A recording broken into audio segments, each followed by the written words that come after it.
So I have a customer who wants me to build them a shed, and they want me to build a 4x5 shed, which is a very small shed. And what we're thinking is, because they live a good distance away, it'd be the easiest to not go down there 2 or 3 days in a row to build the thing from start to finish. I should build the walls and the floor and get as much work done as I possibly can here at the house, and then go down there and finish it. But one of the problems is they want a Williamsburg style shed. If you don't know what a Williamsburg style shed is, you can look up what Williamsburg is. Williamsburg is a colonial town that is set up to make it look exactly like it was in colonial days. So the style is colonial, and everything looks old and everything's solid wood. So they want solid wood siding. Each individual siding board has a bead along the bottom to make it look a little bit fancier. And everything's painted white. The soffit area on these things are incredible on these houses. So I'm going to get as much basic work done here, get everything set up so I can go down there hopefully in one day and knock this thing out. Putting a roof on the neighbor's house. You can't see it. Right over there, they're making a lot of noise, so don't mind that. This is our material right here, and this is fence board. These are the absolute cheapest way to get treated lumber in thin thicknesses like this. Absolutely perfect for siding, but it is a little bit rough. They want it very, very smooth on the outside, so we're going to run all these things through the planer and make them just smooth on one side, and then I can use my router bit and put a 1/2-inch bead along the bottom edge to make it look really fancy. We also have new planer blades, and we're going to get all this stuff knocked out.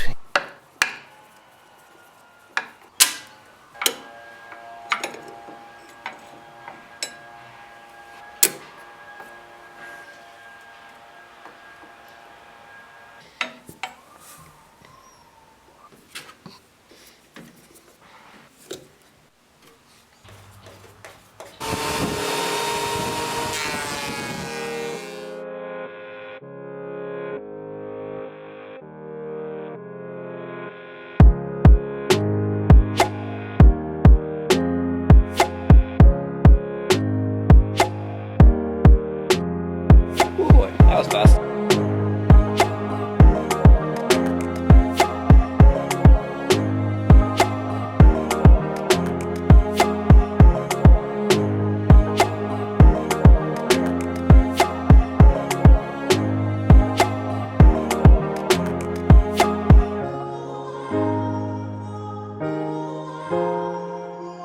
So hopefully this will go really smoothly. I can do it all in one pass and not have any problems. We'll see.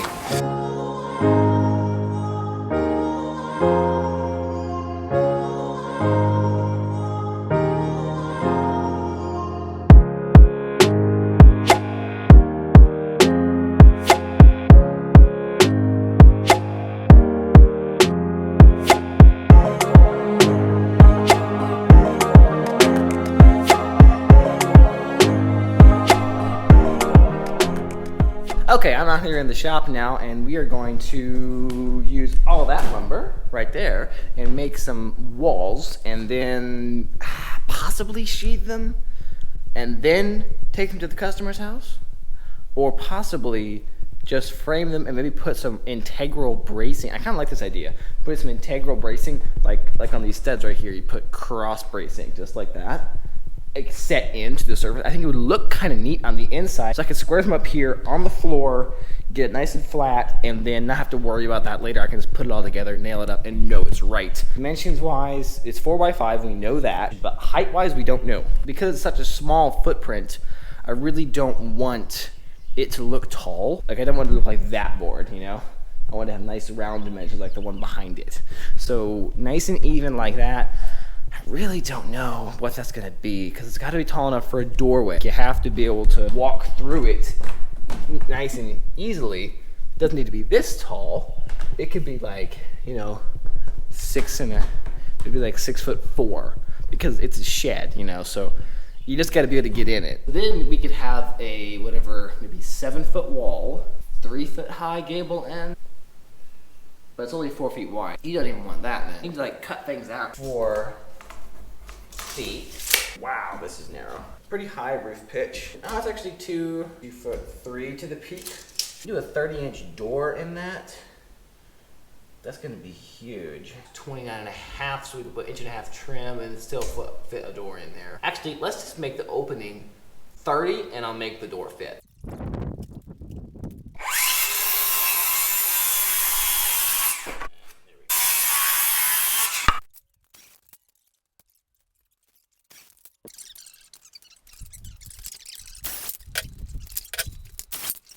See right here, this is a California corner. There's a stud at the very end, and then there's another stud perpendicular to it. So you have a nailer on the inside for drywall or wall covering, whatever your wall covering is. I'm not going to have interior wall covering. They're never going to do interior wall covering on this shed, so I don't need even that. So I can just have that one corner board and not even do a California corner. These are better corners over here. This is a stud and then another stud. I think actually we actually did 3 on these because we're going into a 2x6 wall, but I don't need any of that. I just need stud, stud, stud, stud, stud. So center of a 4 foot is obviously 2 foot, 30-inch opening in between there. Very light on studs here. Like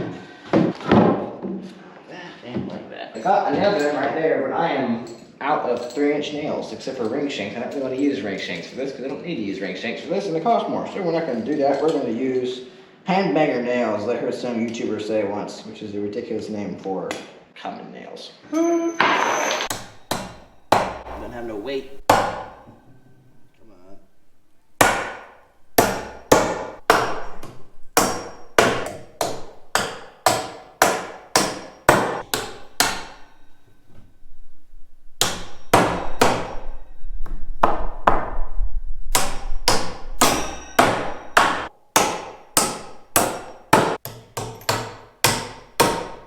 Sit a little bit more.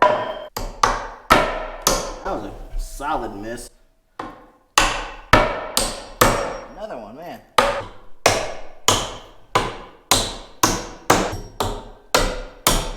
Oh, I think.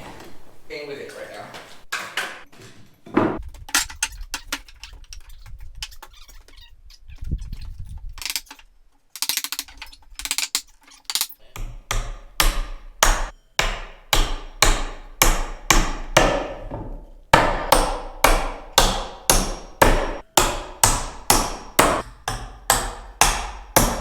This one's a little bit twisted. Fix that. Just a tiniest little bit is going down there. Come on. All right, here we go. Right there. Here's some 1/2-inch material for the spacer. Now, if I put a 16 penny nail through one of these blocks, it absolutely 100% will split. If I put one of these, there's a chance, a slight chance it won't, and it'll hold it in place. And let's hope for the best here. And no split. Wonderful.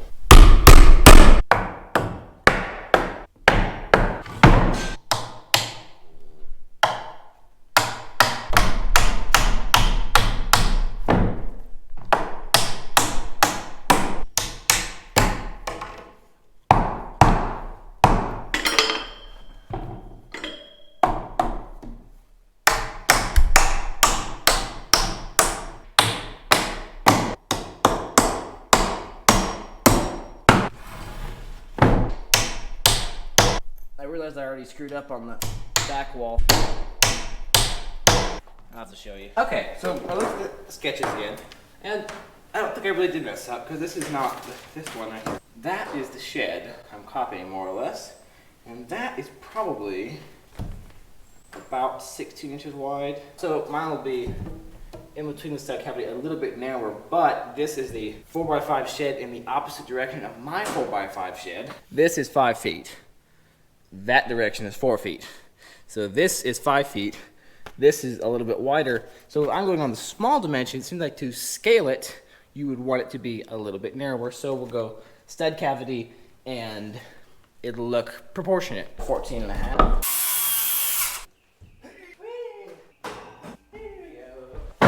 Height-wise, it looks a little bit higher than middle, maybe 6 inches from the top of the wall. Kind of ambiguous, so there, here, there.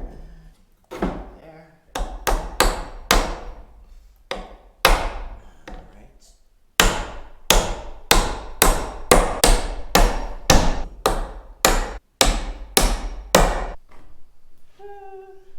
So this is the floor structure of the shed. This is the actual floor print, which is very, very, very small. It's just a cute little shed. But anyway, I got 2 more walls framed up when you weren't looking because my battery died.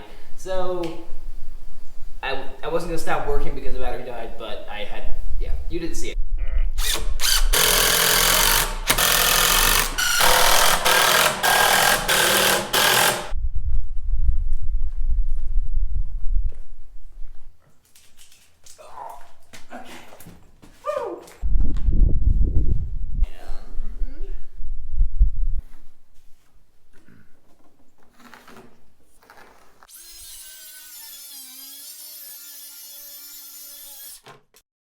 looks too long.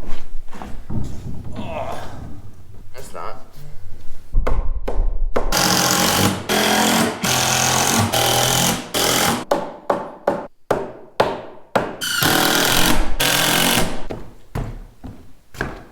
Well, it's perfectly flat compared to this deck, so it's not flat. We can guarantee that.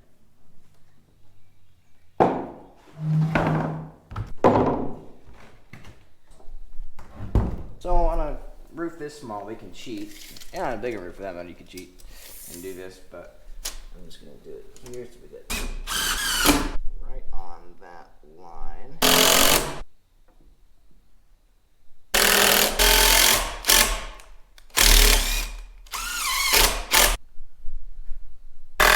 One more thing. That looks pretty good right there. And then we just mark it, and we got our angles, our distances, everything figured out right there. We are at a 13, 12. That's pretty steep, man. We are at 13, 12. Okay. I don't know, maybe we'll square it out. We might cut this off. Okay, let's do that. A solid 2 inches to nail into. All right.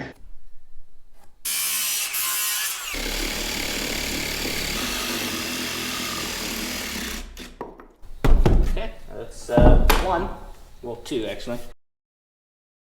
That's just cool. But you know what's gonna be even cooler? Putting this thing together when it's like all these pieces just like flying together. It's gonna be like 10 minutes, start to finish. Probably not, but it'll be fast anyway. I have 10 extra 2x4s. And I don't know why. I lost one here on each side because I was a little bit more efficient than I thought. So why do I have those? Maybe I was thinking I would need twice that much, like one 2x4 per rafter, and that would do it. That's good. I can take back probably 8 or 9 of those because I might need one for the door. That's like a good bit of money that they don't have to spend. So I'm happy about that. I just wonder, it must have been the rafters where I messed up. What I have to think about is how is this thing going to be held up? It's probably going to be 4 post cinder blocks, the ones that are made for supporting things, like this. But what's it? Where should I put them? That would be a solid place to put it. Not quite to the edges, so they still have space. The customer was thinking he might brick around it, so that would be helpful.